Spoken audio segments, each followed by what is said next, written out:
নমস্কার বন্ধুরা, কাজল ভিলেজ কিচেনে সকলকে স্বাগত জানাই। রোজকারের মতো আজও রান্নাঘরে চলে এলাম। তো দেখুন বন্ধুরা, আজকে আমি এই বাটির 2 বাটি মুড়ি নিয়ে নিয়েছি। এই মুড়ি দিয়ে আজকে আমি সকালের কিভাবে জলখাবারে ইডলি তৈরি হয় সেইটাই আপনাদের সঙ্গে শেয়ার করব। তার জন্য প্লিজ প্রথম থেকে লাস্ট পর্যন্ত ভিডিওটি দেখতে থাকুন, বেশ ভালোই লাগবে। তো দেখুন বন্ধুরা, আমি জল দিয়ে মুড়িটার মধ্যে জল দিয়ে ভালো করে 2-3 বার ভালো করে ধুয়ে নিয়ে জলটাকে আগে ফেলে দেব। তো মুড়িটাকে 2-3 বার ধুয়ে নিলাম, নিয়ে আমি ফের জল দিয়ে এটাকে 10 মিনিটের জন্য ঢাকা দিয়ে রেখে দেবো। তখন একটা চাটনি রেডি করে নেব, টমেটো চাটনি রেডি করে নেব। তার জন্য গ্যাসটাকে অন করে কড়াটা গরম হতে বসিয়ে দিলাম। তো কড়াটা কিন্তু বেশ গরম হয়ে গেছে। কড়ার মধ্যে দিয়ে দেব সাদা তেল। তো দেখুন দিয়ে দিলাম সাদা তেল। তো এখানে 2 চামচের মতো রয়েছে সাদা তেল। তেলটা বেশ গরম হয়ে গেছে, দিয়ে দেবো কড়ার মধ্যে টমেটো। আমি টমেটো চাটনি করছি, আপনারা চাইলে বাদামের চাটনিও করে নিতে পারেন অথবা কারি পাতা চাটনিও করে নিতে পারেন। তো দেখুন টমেটোটা দিয়ে দিলাম। এবার আমি এখানে দিয়ে দেব, নিয়েছি এখানে 15 কোয়ার মতো রসুন রয়েছে, রসুনটা দিয়ে দিলাম। 2টো কাঁচা লঙ্কা নিয়েছি আমি পাকা ধরনের, সেটা দিয়ে দিলাম। সুন্দর একটা রং হবে আর টেস্টটাও কিন্তু দারুণ হবে। একটা এখানে পেঁয়াজ নিয়েছি, পেঁয়াজটাও দিয়ে দিলাম। এখানে আমি নিয়ে নিয়েছি নারকেল কোঁচানো, এই নারকেল কোঁচানোগুলোও দিয়ে দেবো। তাতে করে কিন্তু চাটনিটা দারুণ লাগবে, ইডলির চাটনি।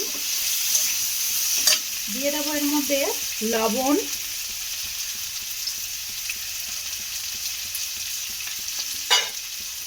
তো দিয়ে এবারে এটাকে খুব ভালো করে এইভাবে ভেজে নেব। তো দেখুন এইটা একদম চাটনি করার জন্য একেবারে রেডি হয়ে গেছে। এটাকে আমি একটু ঠান্ডা করে নেব।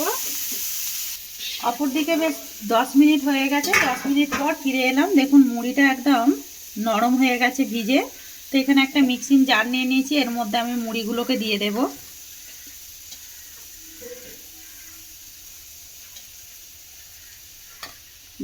মুড়িগুলোকে সব ছেঁকে দিয়ে দিলাম। বন্ধুরা, এর মধ্যে যদি কালো মুড়ি থাকে একটু দেখে ফেলে দেবেন, মুড়িতে কিন্তু কালো মুড়ি থাকে। আর আপনারা চাইলে যে কোনো মুড়ি নিতে পারেন, ঘরে ভাজা হোক বা এমনি। এটা আমার দোকানে কেনাই মুড়ি। তো এইটাকে আমি ভালো করে এবারে পেস্ট করে নেব।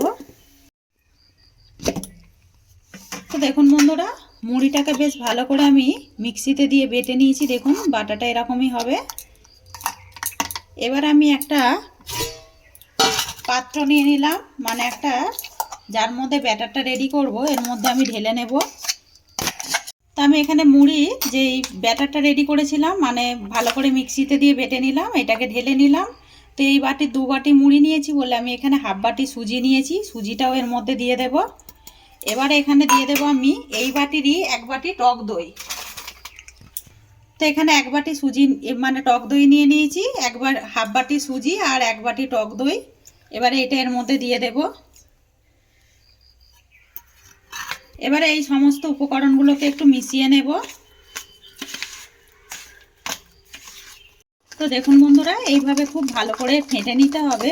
যতটা ফাটবেন ততই কিন্তু ইডলিগুলো সুন্দর হবে আর ততটাই কিন্তু সফটভাবে ফুলবে।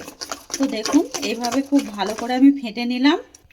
এবারে এইটাকে আমি 10 মিনিটের জন্য রেস্টে রেখে দেব। যদি লাগে এর মধ্যে আমার জল তবেই আমি ব্যবহার করব, না হলে করব না। ততক্ষণে চাটনিটা করে নেওয়া যাক। তো এইটাকেও আমি মিক্সিতে দিয়ে খুব ভালো করে বেটে নিলাম। এখানে একটা আমি বাটি নিয়ে নিয়েছি, এই বাটির মধ্যে সবটা ঢেলে নেব। অপরদিকে দেখুন ফের কড়া গরম হতে বসিয়ে দিয়েছি। কড়ার মধ্যে দিয়ে দেব আমি 1.5 চামচের মতো সাদা তেল। আপনারা চাইলে সরষের তেল দিতে পারেন, কিন্তু একটুখানি লবণ ফেলে দেবেন, তাতে করে একটা যে ঝাঁঝ গন্ধ থাকে ওইটা কিন্তু চলে যাবে। তেলটা বেশ গরম হয়ে গেছে, দিয়ে দেব আমি এখানে ফোড়নের জন্য সরষে। আর এখানে দিয়ে দেব, দেখুন আমি ছোলার ডাল নিয়েছি, ছোলার ডাল দিয়ে দেব কয়েকটা। দিয়ে দেব 2টো শুকনো লঙ্কা। দিয়ে এইভাবে আমি ফোড়নটাকে একটু তড়কা মশলাটাকে ভেজে নেব। দেখুন এখানে 2টো কারি পাতা নিয়েছি, এই কারি পাতাগুলো দিয়ে দেব ছিঁড়ে।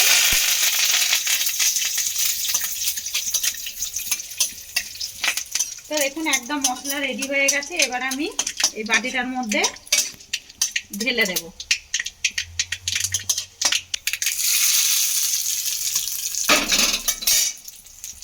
তো দেখুন বন্ধুরা দিয়ে দিলাম, দিয়ে এবারে খুব ভালো করে মিশিয়ে নেব। তো একেবারে চাটনি কিন্তু রেডি হয়ে গেল, ইডলির চাটনি যেটা হয়। তো চাটনিটা বেশ সুন্দরভাবে রেডি করে নিলাম। এখানে দেখুন আমি বাটি নিয়ে নিয়েছি, এই বাটির মধ্যেই কিন্তু ইডলিগুলো যাতে করে আমি সাজাতে পারি, মানে রেডি করতে পারি। আপনাদের কাছে যে কোনো কাঁচের বাটি থাকলেও কিন্তু এর মধ্যেও ইডলি হয়। আমি এর আগে কিন্তু দেখিয়েছি কাঁচের বাটিতেই আমি ইডলি করে। এবার আমি এই বাটিগুলোর মধ্যে একটু তেল ব্রাশ করে দেব, সহজেই কিন্তু ইডলিগুলো উঠে আসবে। আপনারা চাইলে ঘি বাটার যা কিছু আপনারা ব্রাশ করে দিতে পারেন, বা হাত দিয়েও একটু মাখিয়ে দিতে পারেন।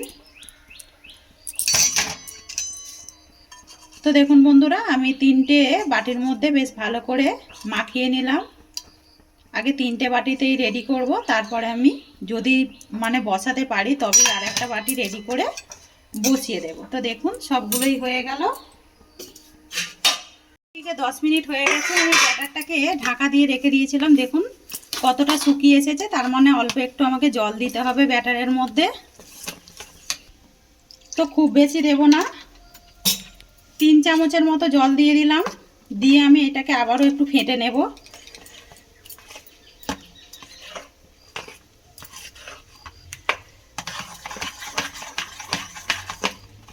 বেশ খুব ভালো করে ফেটে নিয়েছি। এবার আমি দিয়ে দেবো এখানে খাবার সোডা। তো খাবার সোডা আমি হাফ চামচ দিয়ে দিলাম। এটা কিন্তু খাবার সোডা, বেকিং সোডা না, খাবার সোডাই দিতে হবে। আপনারা চাইলে এখানে ইনো ব্যবহার করতে পারেন। দিয়ে এবারে খুব ভালো করে ফেটে নিতে হবে।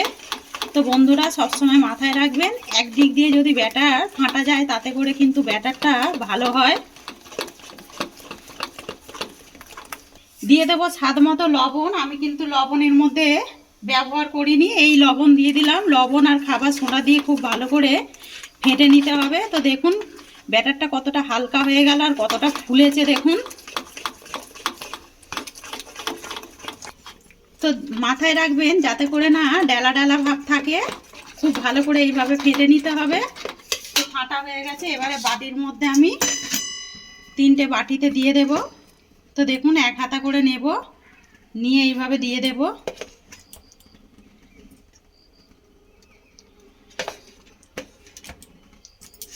3টে বাটির মধ্যেই আমি দিয়ে দিলাম। দিয়ে এইভাবে এবারে ট্যাপ ট্যাপ করে দেবো, একটু একটু বাতাস থাকলে এটা কিন্তু সেট হয়ে যাবে। অপর দিকে দেখুন গরম জল বসিয়ে দিয়েছি। তো গ্যাসের একটা পাশের থাকে, আমার কাছে স্ট্যান্ড নেই, আমি এটা বসিয়ে দিয়েছি। এবার আমি এর মধ্যে একটা থালা বসিয়ে দেবো। এইভাবে থালার মধ্যে যে বাটিগুলো আমি রেখেছিলাম এই বাটিগুলো বসিয়ে দেব।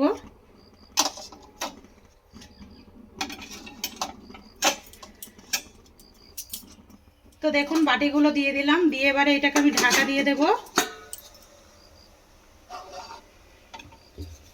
ঠিক এটা 10 মিনিট ঢাকা দিয়ে দেব। 10 মিনিটে কিন্তু রেডি হয়ে যাবে।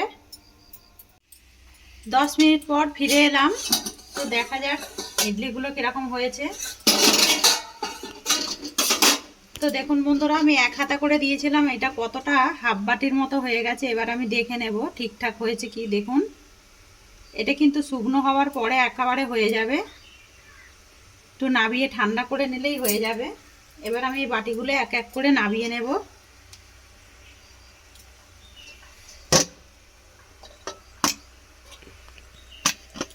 অপর দিকে দেখুন 3টে বাটি আমি আবারও রেডি করে রেখেছি, ছোট 3টে বাটি। এই 3টে বাটি আবারও বসিয়ে দেবো এর মধ্যে। এটাকেও আমি 10 মিনিটের জন্য ঢাকা দিয়ে দেব। ততক্ষণে এটাকে একটু ঠান্ডা করে নিয়ে আমি দেখাচ্ছি। তো দেখুন এই ইডলিগুলো বেশ ঠান্ডা হয়ে গেছে, আমি একটু হাত দিয়ে ছাড়িয়ে দেব। এইভাবে দেখুন কত সহজেই ছেড়ে যাচ্ছে দেখুন।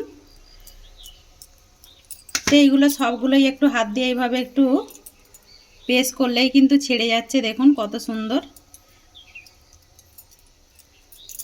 তো দেখুন বন্ধুরা এবার একটু বাটির সাইডটা একটু ছুরি দিয়ে এভাবে আলগা করে দিচ্ছি। তো একেবারে হয়ে গেছে, আমি এইভাবে উল্টে দেব। দিয়ে এইভাবে একটু প্রেস করলেই কিন্তু উঠে যাবে ইডলিগুলো খুব সহজেই।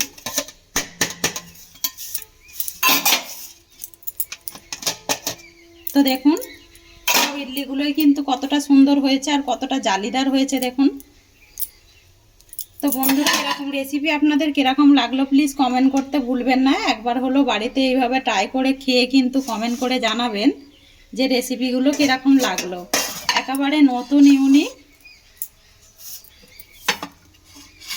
তো দেখুন বন্ধুরা একেবারে মুড়ির ইডলি কতটা সুন্দর আর কতটা সহজে আমি রেডি করে নিলাম বন্ধুরা।